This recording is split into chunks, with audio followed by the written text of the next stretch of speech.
Hello everyone, thanks for dropping by.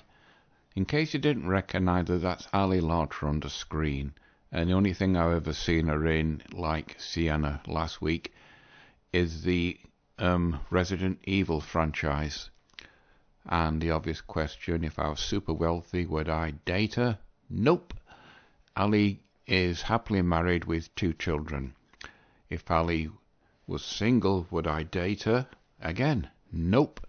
She's 6 centimetres taller than me, and the fact that her husband is 6'2", and who she's had the 2 children with, it shows that Ali, like the majority of women in the world, prefers men which are much taller than them.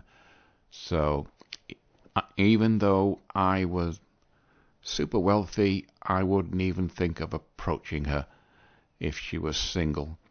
And I doubt I'd date at all, because the only people that would be interested in me would be gold diggers, and I have no interest in them, so I'd probably use some of my wealth to buy some boys' toys, like a Bugatti and such things, and I'll just see what sort of women would approach me, but I'd know that they'll only be interested in my money and not me. Anyway, I'm not super wealthy, but the dating scene in America is getting quite dramatic, as the mainstream news is noticing it, as I found this. As you can see, it's Fox News, and this was done on Valentine's Day this year. As you can read, welcome to the dating recession, why young Americans are giving up on love. If you scroll down, it says, 2026 State of Union Report, 5,275 single adults between 22 and 35, i.e. their prime years, found that only 1 in 3 eligible young adults are actively dating. Now this second paragraph is the interesting thing. 3/4 of women, 74% versus 2/3 of men, had not a single date or dated only a few times in the last year. So you notice there's more women that are single than guys. Now that could be the MGTOW effect, you don't know. These are guys in America in their prime years. They obviously know about MGTOW, they know about the red pill, and they've seen what women are like by the married of MGTOW videos on YouTube. And if you drop down, it says, one of the most significant barriers of dating in this in an epidemic, loss of self-confidence among young adults. Now the second paragraph is the interesting one. Sentence, sorry. Only 1 in 3 said they felt comfortable approaching someone that they were interested in.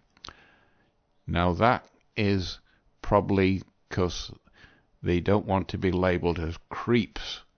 He might not be all that good looking, and he likes the look of her, but he knows that if he makes a move on her, she might call him a creep and then talk about him to her girlfriends, and he'll be social ostracized. So he thinks, sod it, I'm not going to risk my reputation just to be rejected.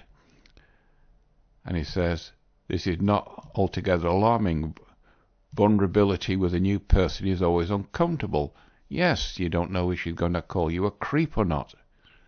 Dating has always been a high-risk, high-reward game. But these days, the reward isn't worth the risk. And since the bigger cause, kids just aren't avoiding dates, they aren't socializing at all.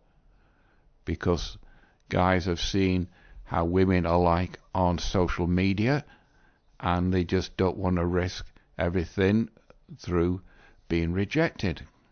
And last year, the Institute of Family Studies found that the average time young adults spent in person with friends in a given week has fallen by 50% since 2010. Well, in such a toxic environment, do they blame them? and then American teens spent an average of nearly 4 hours a day on social media, even longer on their smartphones generally. Well, let's click on that, see what that brings up. Just about smartphones.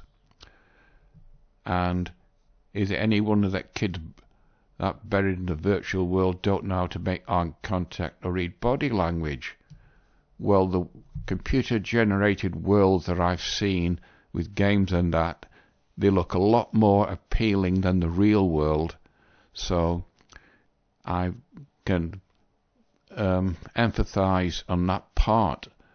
The plus in the computerized world, the guy or woman is generally in control of the avatar / character, so you can take that as virtually true. Then we have just an example of this young woman, Elizabeth. She worked as a lawyer, but her sister didn't go along that route. She got married and is on her third baby, but Elizabeth is post-war. She's gutted to realise that she'd give every dollar in her bank account for have her sister's life. And then this Valentine's Day, young adults who desire a relationship should embrace the risk. But then again, you might be labelled as a creep if you're not that good looking. They might not feel particularly confident, but there's the good news. According to our research, neither does anyone else. It's okay. Love is messy, but it's what makes life worthwhile. But then, if you get reputation is ruined by being labelled a creep, what then? Now, this was written by the author Brian Wilcox. Americans must defy the elites and forge strong families and save civilization. In other words, more drones in the workforce. Bugger off. And that's his book, if you want to read it. It's what Americans must defy the elites, strong, save civilization. That means that the people who run the economy are worried that the population is going down and they're not going to have the workers, so they might have to raise wages to get the workers, but they don't want to do that. Well, that's Fox News. Now, looking around with dating, I found this. This is, as you can see, is Facebook. It says dating sucks for everyone, but surveys of single men have revealed some common reasons why they are ready to give up. Now, if you click on that, it takes you to the Vice article, but I've included this link because of the comment section, which is more revealing than the article would give you. It says, I haven't given up, never, but I have had a few bad sessions. Hope I win sometimes. I'll give it my best. This is that guy. He's in California. Best of luck there. And if you scroll down, where is it? There we go. Cliff Clinton. Men realize that women today, no matter where they fall in the 1 to 10 scale, want a man that falls in the 1% category. I'll give that a like. You reply, but a woman replies, Chris Clinton's not true. You're just trying to live easier, healthier, happier life. There's a reason single women live longer, but they don't. And at least Debbie has got on the ball. The old rich guys are taking them as their second wives. True, because they're rich. But if they weren't old rich guys, the woman wouldn't even look at them. What's the actress's name? Salma Hayek, a Mexican actress. She's married to a billionaire. She says it was his mind that attracted to her. That is just bullshit. And Cope, if he wasn't a billionaire, would she even give him a second look? The answer probably is no. And then all the other comments. And with dating advice, you've seen women on YouTube giving the videos about what men should do to approach women. This was done on January 12th this year, the 2 days before Valentine's Day. And the answer, where is it? Here we go. The answer is not status alone, it's not provision alone, it's not a watch, a job title, or a complicated explanation of cryptocurrency. The job title is, if you're a plumber, it doesn't sound as good as if you're a CEO of a major company. It's character. It is whether you are pleasant to be around, whether your presence lowers the temperature in the room rather than raising it, whether you listen, show up and behave well when there is absolutely no audience. I can agree with that. It's called being a gentleman. And this bit is obvious. Protection still matters, not ownership, not control. Protection is a sense of safety. That's why women like Ali, they marry guys much bigger than her. And Sienna last week, he's 6'1". Ali's husband is 6'2". Emotionally safety, social safety, physical safety. Agree with that. The rare and deeply attractive quality of making someone's nervous system unclench slightly in your presence. In other words, a big guy to protect her, biological. And that's the author.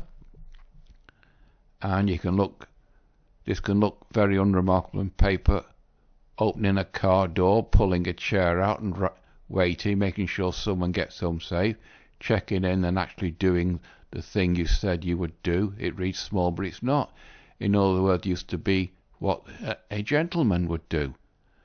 Maybe it'd have an effect on her, but in these day and age with modern women, you don't know.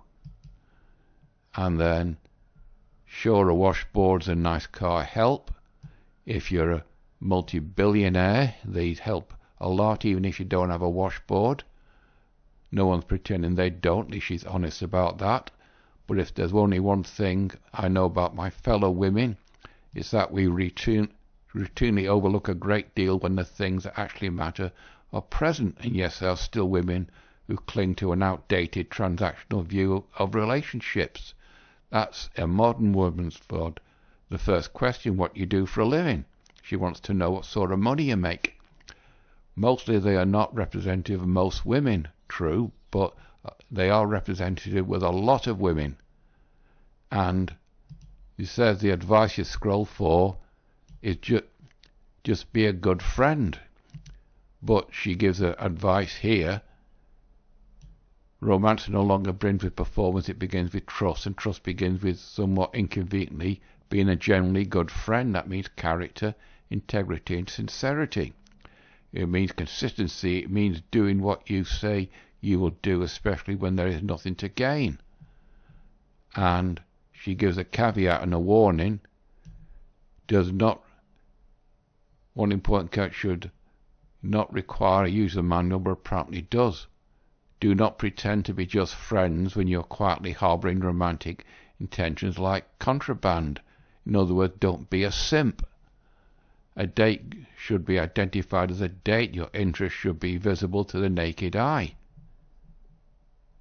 And then after that, relax. The most valuable thing you have to offer is strategy. Mystery is not strategy, mystery, or a slow reveal. It is friendship, the kind that does not arrive in fine print.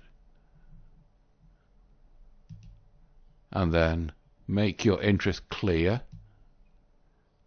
But if she's not interested in you, if she doesn't get the tingles, then you're just wasting your time. Then be a good friend anyway, because that's all good relationships are down to. Now, whoops.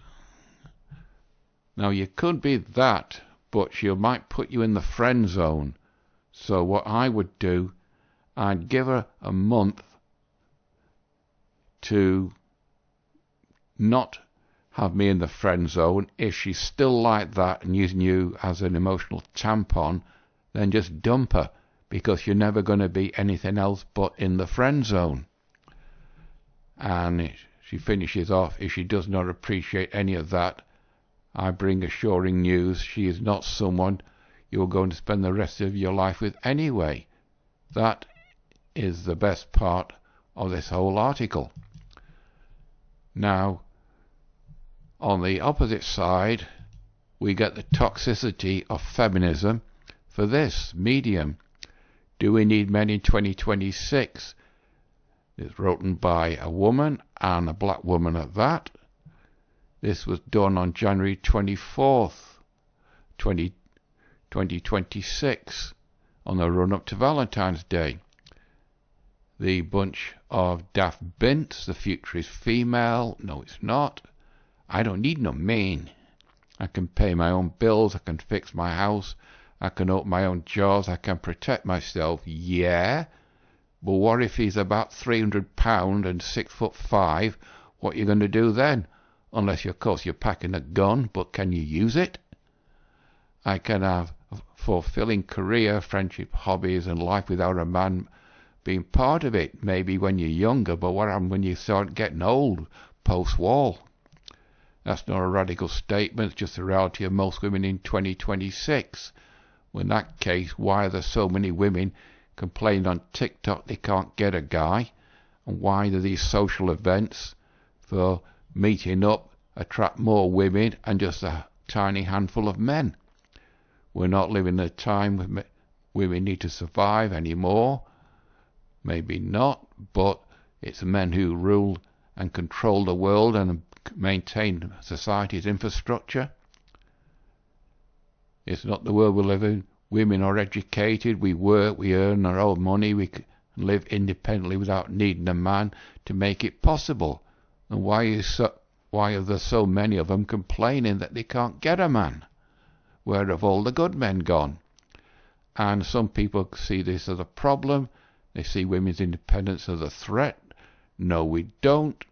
If you're a MGTOW, you see it as a revelation. Women have shown their true colours. And that feminism has ruined relationships by making women not need men anymore. Well, that is the case because feminism has made women too picky, along with social media. And then women are happier single than in bad relations. The data proves it. One of the biggest shifts in recent years is that women are choosing to be single rather than settling for relationships that don't serve them. That is bollocks. And then the number of women complaining on TikTok and on YouTube videos, it shows that's bollocks. And then you got to create an account to read the rest of the story. Bugger that.